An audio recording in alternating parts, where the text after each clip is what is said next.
Welcome to Determined Women of Destiny, powered by Rude Rangers Entertainment. I am your host, Yvonne, the Motivator Man. This is the show that gives you the business, the good, the bad, and the beautiful of female entrepreneurship, providing business empowerment through inspirational motivation. We are celebrating African American History Month, and last week you heard of a couple of playwrights. This week, you're going to hear about a dressmaker. Her name, Anne Lowe. She created the wedding dress for Jackie Bouvier Kennedy. That's right, the woman who married JFK in 1953. This wedding dress is so renowned that none other dress has ever compared to its beauty, to its makemanship. I think that's a word. To whatever makes a wedding dress absolutely fab. No one has ever topped it. So Anne Lowe, thank you so much for opening the door for guests like the one I have today. And that is Tamika. Now, Tamika has her own style. I'm gonna let you tell. She's gonna tell you about her signature style. But when I tell you this woman can sew, this woman put some fire to a sewing machine, and the next thing you know, you wearing something wonderful that people are gonna be asking you where you got it from. I met Tamika at a woman's meeting, and she showed her fashions. And I sat there in awe. And I was biting at the bit until I could get to her and say, I want something you got on. What you got on? Can you make it in my size? So Tamika, welcome to the show. Thank you for having me. Most definitely. Now, I want you to tell us all about yourself and how did you get started sewing in the first place? Oh my God. Well, how I started doing sewing, of course, I took it up in school. I took up sewing classes in school.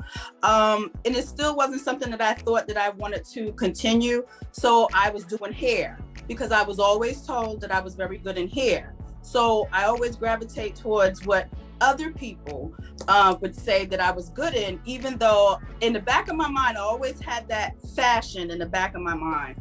So I kept trying to pursue doing hair, and I'm good at it. I'm good at doing hair, but it just still wasn't something that was burning deep down in my heart to do. So as I kept going on in life, I'm seeing all these fashions, and I would watch these TV shows with all these fashions and stuff. And I was like, oh God, I wish I can be some person that could be up there on TV with their fashions and things of that nature, or somewhere in the background, dealing with some type of fashion. So I've always had the dream, and I never pursued it. So I remember one time coming to church, and one of the females came in there, and she had this dress on, and it was the African bold colors and stuff. And I just gravitated to that. I was just like, oh my God. So where did you get that done? I was like, I want a skirt. So then I went to the lady and I tried to get some stuff made, and I would tell her how I wanted different things made. So she was just like, you have a knack for fashion. And she would tell other people that would come in there and say that, because, I never wanted anything plain. It always had to, it had to speak to me. She'll put something together for me. I said, wait a minute, keep that over. Wait a minute, take that off. Oh, add that on there or something like that. So then as time goes on, when she kind of slowed up with sewing and stuff, I said, you know what? I'm going to pull out my sewing machine that my cousin gave to me years ago, dust that sucker off. And I was like, I know how to sew. So I just started from that point on. I took things that I may have kind of just scribbled out on pad or whatever. I would do stuff like that too. But it never came to life until I decided to put my foot on the sewing pedal. That's when my creation started coming to life. And that's when I knew that I had a talent in sewing.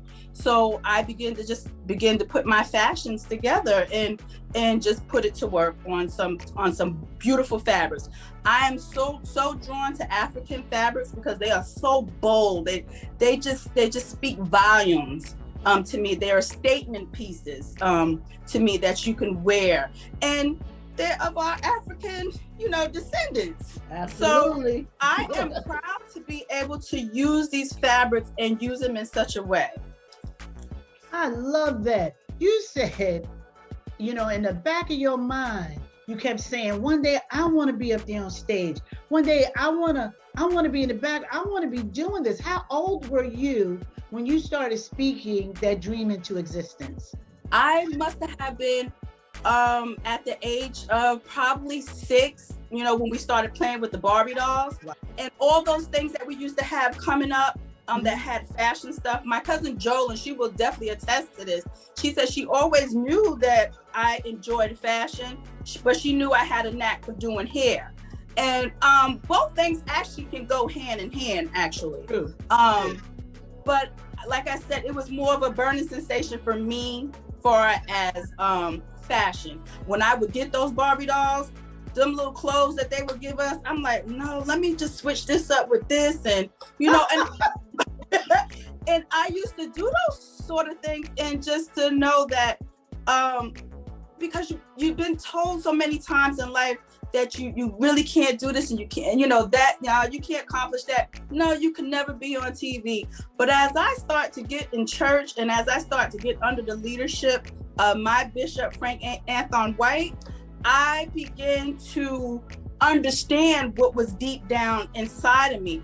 And every time that I have went through some hard times and struggles and setbacks, my setbacks was the one things that always was able to reach down, and I would pull something new out of me that God has always had in me that I never knew was inside me.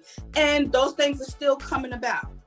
And I also like when you said, when I put my foot to that pedal, see, you put your foot to the F on faith. Yes. And you walked it out, because faith without works is dead. So you was working your faith. Mm-hmm. And I tell you, Tamika has this signature. I call it her signature. Whenever I see this, I think of her, whether it's her work or not. And it's just not the African fabric. Tamika has developed this unique bow that she either puts on the shoulder of a shirt or a dress, or in the middle of her skirt, on the side of it, on the back. And it just ain't a regular bow. This is a big bow that stops traffic. Tell us how you developed that bow. It was just one day I was sitting in here and I was absolutely creating something. And I actually meant to go a different route with the outfit. And I guess it's one of those, oops, I made a mistake. I was like, wait a minute, this bow is really saying something. And then I said, people might get a little intimidated by the size of the bow. And I was just like, I'm not gonna let that intimidate me from making this. And every time I would make a bow, I would always sit up there and I would have the mannequin, and I would literally be laying in my bed and I would have the mannequin across the room, and I would start a project and I would lay in my bed and I would stare at that mannequin, and then all of a sudden I would jump up and then I'll make a big bow. Oh, I want to slap that bow here, or I want to slap that bow here, or I want to, and then I started noticing that I love to add to the bow. And then I just have this knack that I can't even make a top without having a bow to it. So even if some women don't even like the bow, I start to make them where you can either wear the bow on, detach it, be able to place it on or take it off, or be able to place it somewhere else on the outfit. So I begin to develop making an outfit that you can wear it maybe about 3 ways. And then now I got this whole thing with the pop collar. And then I'll do a half pop collar over here, and then I will do the swirl kind of from out of my bows that I always would like to do. So I'm beginning to gravitate towards that also. I know everybody's been seeing a lot of the head bonnets that I've been making, but that was something that I was doing during the pandemic. Okay. Now, I know a lot of my listeners are saying, oh, I wish I could see her stuff. Well, get out the kitchen and the bedroom, look on your phone or wherever you're listening, and do you see all these pictures that I'm looping through? This is her work. And the beautiful part of it is that Tamika's on Long Island for you Long Islanders, but even if you're in the city, even if you're in Alabama, Tennessee, Michigan, North Carolina, South Carolina, that's where my listening base is. Hey, y'all, hey, you can order it and she will ship it to you. Mm-hmm. And I will tell you, this sister's so bad. If you can take the right measurements, you can send her your measurements and she will send you back a piece of fabric to fit you perfectly. Now, your girlfriend ain't going to be able to wear it because it's going to be to your specifications. Right. So if one of your friends try to wear something, Tamika made for you, it's not going to fall right. Right. Because it's made just for you. Her fabrics are an African fabric. And if you don't know about what goes on in Africa, most women don't buy their clothes out of a store. They go straight to the textiles store. They buy their fabric. They find a tailor, and that tailor makes the outfit to fit their body. I am so mad I gained weight because all of those beautiful outfits that I had made for me in Africa, I can't even squeeze in them right now. There was no wiggle room, okay? But I'm gonna get back down here. So she has taken fabric from the motherland and also the concept of how African women wear their clothing. They're not gonna go in a store and have something that's a size 9 for everybody a size 9. They're getting something made to their size 9 or their size 22 or even their size 30. When you have enough fabric and you have somebody making it for you, you can be any size you want to. That's right. And it can look lovely, absolutely lovely. Tamika, tell me, in times of, I know you said you started doing the bonnets during COVID, but in those down times when it looks like, no sales are coming through and nobody's calling, what motivates you to continue forward? You know what? And there have been those times where like you had the COVID and actually those are the times where I get most creative. And I begin to ask myself, it's not about me, but what do the people need? And even in this time, how can I also make it affordable? Yes, thank you. Thank you. You want to make your money, but you also want to make it affordable for the people too. And I sat back in those down times, and even when I do get that moment of feeling like things are just not going right and the sales are not coming in, I will just come in this room and I would begin to remind myself all the things that I have been doing, the things that God has placed in me. And I had to remind myself that God has gifted these hands, and I just cannot sit up there and give up on myself anymore and allow my gifts to lie dormant. So I will continue to keep going at this. And this was the one thing that I promised myself, that I would not quit on myself concerning my fashions right now. I quit on myself with a lot of things. And I said, this is something that I'm going to stay consistent with. Even if you don't see me for a little bit, trust me, I am sitting here and I am creating, and God will just start dropping stuff for me. And then especially when I see a different fabric, and I'm like, oh my God, and I don't care if nobody buys it, I will get that fabric and I will turn that fabric into something beautiful. Matter of fact, half of my stuff is still not even on my website yet, because I'm really trying to get all my pieces to a certain standard that I want. And when I bring out this stuff, I really want it to really pop, and I really want it to hit the hearts of all of our women. And I want every woman that put on these pieces to feel beautiful. Well, we're going to go to break, and when we come back from break, Tamika is going to continue with that creative consistency, because I believe a lot of us, and I say us because I know I've had 3 businesses that have hit the concrete so hard you can hear them splatter. The creative consistency is what keeps us in business. It keeps us going. So we'll be right back after these messages. Go get you some Kool-Aid, some iced tea, piece of chicken, but make sure you come on back. Come on back. Ladies, have you ever been preparing to go out The outfit was wonderful, but the jewelry just wasn't setting the outfit off. Or maybe you want to just add to your jewelry collection. You want to contact Cynthia Banks at Glamour Girl Gems. She will hook you right up with a personal consultation in her paparazzi showroom right here in local Bay Shore, Long Island. Contact her today at www.glamourgirlgems.online. And get your bling, babe. Get your bling.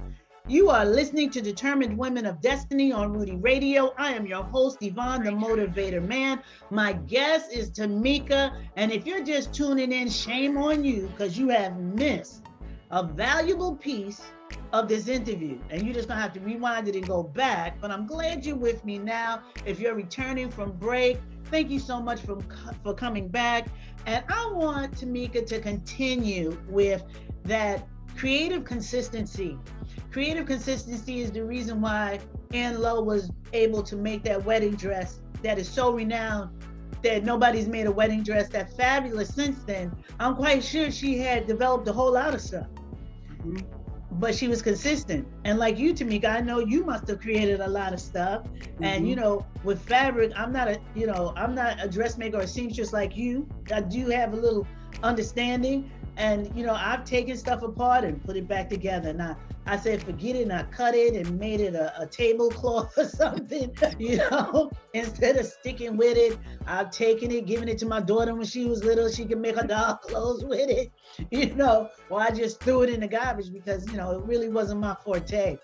But to be creatively consistent, to continue on in the face of whatever's going on, that's how you become successful. So tell us a little bit more about how you just motivate yourself and inspire yourself. And I know you're a woman of God, so I know that's a lot that has to do with it. Tell us a little bit more. You have to believe in yourself. That is one of the keys, is once you believe in yourself, and like you said, I do believe in God, so I have that ingredients in me, but I've always haven't felt that way. You have to tap into those things, and each one of us are given that, and you just tap into it. You do need a camp. You have to have people that will pour the right things into you. I have great support from my family. They definitely support me. They show me all the love. And anytime that I feel like, oh my God, I can't do this, they will definitely lift me up. I also, like I said, I mentioned my pastor, but I also want to mention his sister, Yashima Osley White. I'm very quiet, and I just listen to her. I would chime in, and I do the same thing with my pastor, do all this virtual stuff. But I have to honestly say, this stuff is really helping me. And Dr. Osley White, she is a phenomenal woman. She is a great leader. And I would employ anybody to listen to her. She is very knowledgeable in a lot of different areas. So she has developed herself, and you can tell that. And you want to be able to sit under people like her. You want to be able to have a leading Black lady like her. And I have been very encouraged by a lot of different things that she said. If I have any questions, I'm able to at least reach out. I don't always reach out, but I know sometimes when I'm like really hitting these corners, like, this is a lot to this business. It's more to this business than just creating the clothes. There's so much other things that you have to do concerning your business. And I'm praying that God is, as long as I stay consistent, I know God will send all the right people that I need to help me move on. I use a lot of my money, a lot of my finances to finance the little stuff that I do. And like I said, I'm not always pushing my stuff, it's not, pushing as quick as I would like it to push. But I know one thing, if I don't give up on myself, God won't give up on me. So I just continue in just knowing that I can do this. And it will never be an easy road. Nothing comes to you easy. You have to work for it. And that's how you stay consistent, is you keep going for it. You keep saying, I can do this.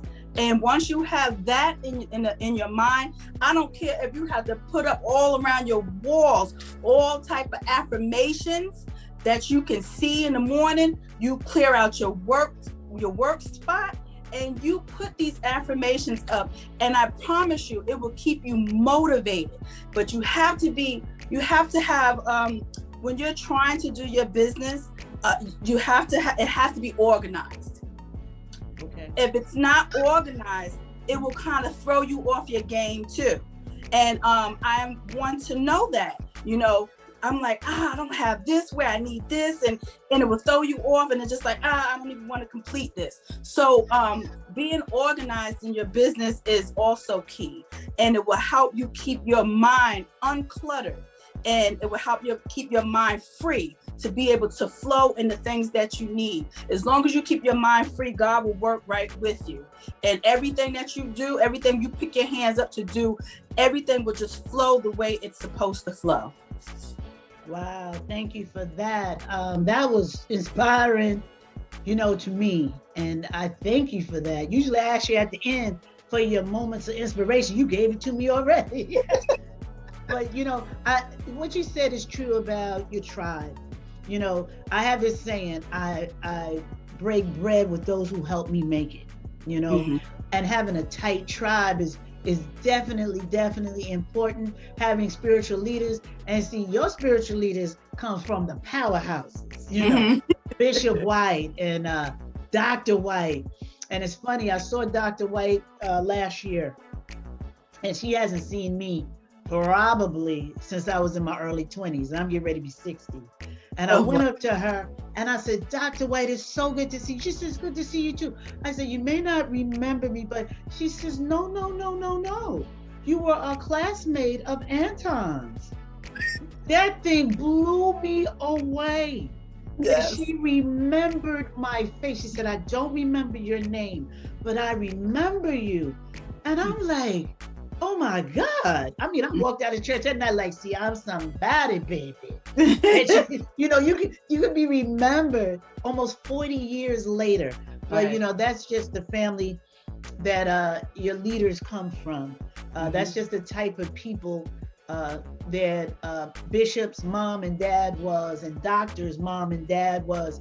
I remember Dr. Yashima at 4 years old throwing her head back and singing one Sunday and shut the whole church down because we could barely see her because she was only 4, only 4. And I don't even think they got the microphone down that low. I think she had to stand on her tippy toes just to sing, Yeah, so that whole lineage is full of nothing but blessings, blessings. Yes. And I like what you said about, if you don't give up, that goes along with that creative consistency. Don't give up. You got to keep pushing. And I know myself with this show, there's been many times that I have questioned, but I had to remember what my initials are. And see, my married name is Mann. That's my ex-husband's last name, not mine. I'm from a tribe called Poole. My last name is Poole. My name is Yvonne Y. Annette A. Poole P. Right. Yeah. What else was I supposed to do in life? Right. And if I would have realized that instead of being ashamed of it when people used to tease me of it, teachers always did. And shame on adults that are bullies. Instead of tapping into a child's greatness, that you have taken it upon yourself to tease a kid. And I was one of those kids. I was a bad kid, period.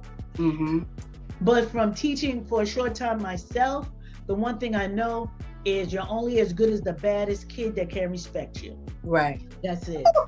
Really. And to this day, that one kid and I just spoke to him on Facebook. He's a grown man, just turned 21. I met him when he was 12. And the first day I met him, all hell broke out. Oh my I'm goodness. serious. He stepped to me and I had a choice. Chin checking. Everybody know I'll chin check you. In the name of Jesus. Or try to change this around. So I said, listen, you felt like I disrespected you. I'll make you a promise. If you respect me, I promise to always respect you. He said, okay, I guess I'll come and sit down. Like he doing me a favor. And trust me, that young man to this day, if I'm anywhere and somebody was to bother me, he would probably beat them into the hospital. You know, because one person, because he always said, nobody speaks to me like this because they don't see how great you are. Right. Did I know how great he'd be? Nope. But I spoke to it, you know? Right. So if you have a kid that's showing problems, but showing some type of creativity, speaking to them, because you never know. You absolutely never know. I'm quite sure there's a teacher sitting back right now saying, I wish I was nicer to Tamika. I could get one of them skirts. Oh, yes. I can call and get a skirt. Oh, Lord, I should have been nice. You know, but you got to be consistent. Just keep going. Just keep going. Just keep going.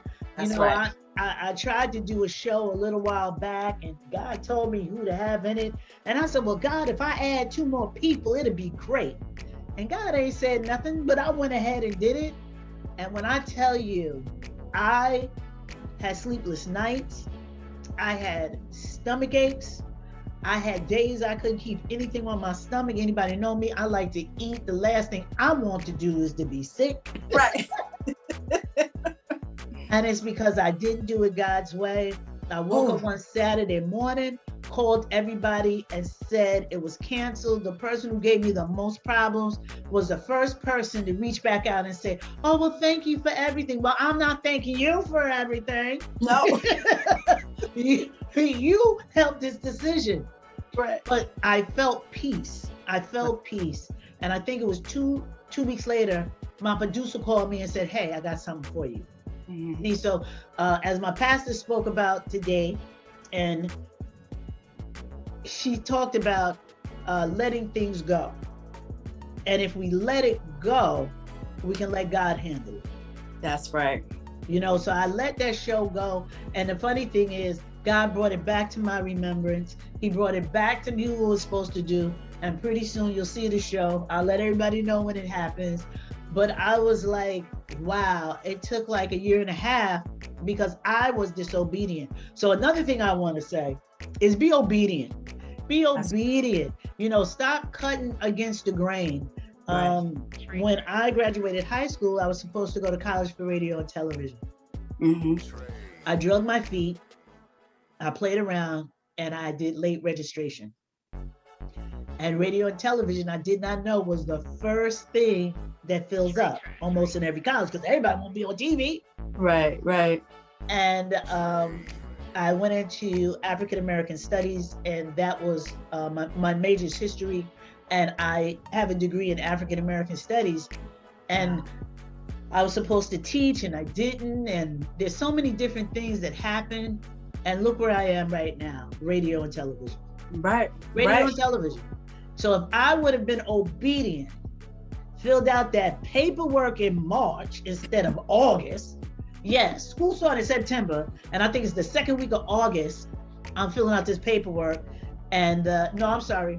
It was the last week of July because the second week of August was orientation. So my parents are sitting there sweating. My mother crying every night. My father yelling, fussing, and cussing because, you know, I'm the baby girl. I'm the last one. My sister got married, started her business. Somebody gotta go to college this year.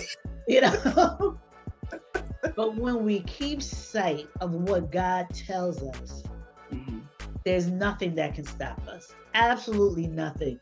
Nothing. You got to have those steps. You have to follow each one of those steps that he give you because, like you said, once you do step 1 and 2 and then you skip 3 and 4, that's what happens. And it always reminded by something that Pastor always say, we all have dirt, drama, and destiny. We are to never forget our dirt and drama, but we are to pour into our destiny. So, and I was just like, and I say this all the time. I say this at work. I say this when I'm in meetings. I use that saying all the time. And I have to honestly say it works for me, because I do think about that. And he said, remember your dirt and drama, but you don't keep dwelling on that. You keep pouring into your destiny. Yeah.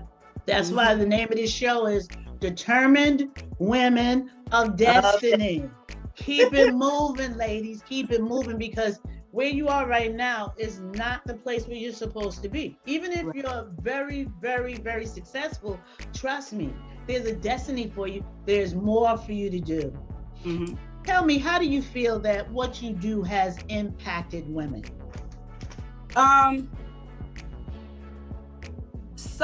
I believe some women, and I have been in that category of when you see fashions.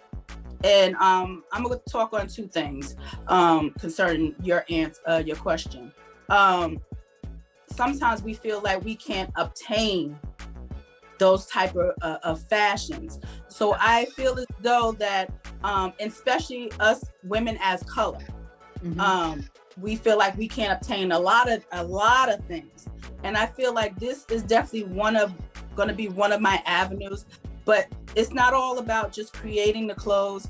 It's going to be about the women that I touch, because all of us have a testimony, and God is using this right here, this gift here. Like I said, it's not going to be all about money, but it's also going to be touching women. It's going to be able to touch women one-on-one. We may not have the platforms like everybody else have, but trust me, we still have a platform. And we are to use that platform. Just because your platform, it may not be in front of thousands of people, you still have to use the platform that God gives you. We cannot sit up there and compare ourselves to one another. You use your own platform. I'm about to shout. Thank you, Lord. Thank you. Everybody shines at the same time. Yes. So, that's what I am learning to do now. I'm learning to use the platform that God has given me. And right now, like I said, he has blessed my hands. And so I'll be able to create wonderful pieces and affordable pieces for women of all color, but especially our Black women. And to also be an example to some women that have went through so many things in their lives. A lot of things that keep women back is the traumas that we have been through in life. Those traumas keep us back from so many things. And I can speak on that because I am one of those sisters that have allowed trauma to make me feel like, oh, I can't do this. This will never be my road. And it's over. And I just need to accept it and just do my little thing over here, get up and go to my 9-to-5 job and come home. No. I learned that no. That is not my destiny. That will not be my destiny. And if until the day I die, I will keep doing what I need to do to shine on my platform for other women to be able to see that they can do the same exact thing. I thought you was getting ready to steal my mantra. Keep doing what you're doing until what you're doing gets done. You basically did. You just said it in a different way. Tell us how we can contact you. So, ladies, y'all can get some of these signature bows. Again, I will tell you, if you are just listening, I want you to go back and I want you to look, because all of her fashions are being looped in. So you'll be able to see her dresses, her skirts. And you know what? Just if you don't want nothing else, get a bonnet. You know what I'm saying? Get a bonnet. We know that the Glow Girls VIP page is blowing up them bonnets. Yes. So if you are a part of that group, which I am, I'm asking you to blow that bonnet up. If you're part of the Determined Women of Destiny, I want you to purchase and blow this bonnet up. Why? Because all of us is going to sleep with these satin bonnets. Why? Because we got bundles, we got natural hair like I do, you got crochet weaves, and this is the only type of bonnet that you can take off in the morning, shake it, and go. And I don't know about anybody else, but I don't have time to be fiddling with hair. I have just enough time because I'm one of those people that sleep to the last minute, hit the snooze button, sleep to the last minute, hit the snooze button again. Why do I set my alarm for 6:30 and don't roll out of bed until 7:30? So I take my bonnet off and I shake it and I go. I will tell you guys, I'm going to buy my bonnet also. So Tamika, tell us how we can contact you and get some of these fashions. Well, my business name is Shabray Lamar Fashions. That name is also derived from my grandson's name, my daughter's name, and my son's name. I put all three names together to get Shabray Lamar. You can also reach me on my website, and my website is www.braylamar.com. All right. Now listen, I'm gonna give y'all a little tidbit. We talking about fashion or whatever, but Tamika asked me to come to her church to speak, and she wanted me to come and speak to the women for Black History Month. You remember that? Yes, yeah. And when you talked about the fashions of African American women not feeling proud enough to wear their own fabrics, when I went to do my research and to bring up about, us coming from then to now, and that passage from that boat to now where I can sit behind a microphone and Tamika can sit behind the sewing machine. I got to tell you, that's a heck of a journey that we took. So let us remember, we are determined women of destiny, okay? Our purpose and our plan has been set. We cannot fail, we can only succeed because we are determined women of destiny. I thank you, Tamika, for being on the show, talking about your fashions. And I just love your work. I'm always contacting you, talking about, listen here, girl, can you do this? Listen here, can you do that? I remember I sent you a picture one time of this jacket, and you said, no, you gotta do this, you gotta do that, you gotta do this. And remember I said, no, it looks easy, and you wrote back, but it ain't. And you're gonna have to just come over. Listen, so I'm telling you guys, if you want a piece of material that you will be slated, this is the woman you need to contact. You've been listening to Determined Women of Destiny. I have been your host, Yvonne, the Motivator Man. The show was sponsored by Haskell Slinger. I'm sorry. Slinger Haskell. Joe, please forgive me. You know I love you. Slinger Haskell Funeral Home. My creative producer is Rudy J. Breedy. And until next time, good people, keep doing what you're doing until what you're doing gets done. Peace and blessings. Peace and blessings.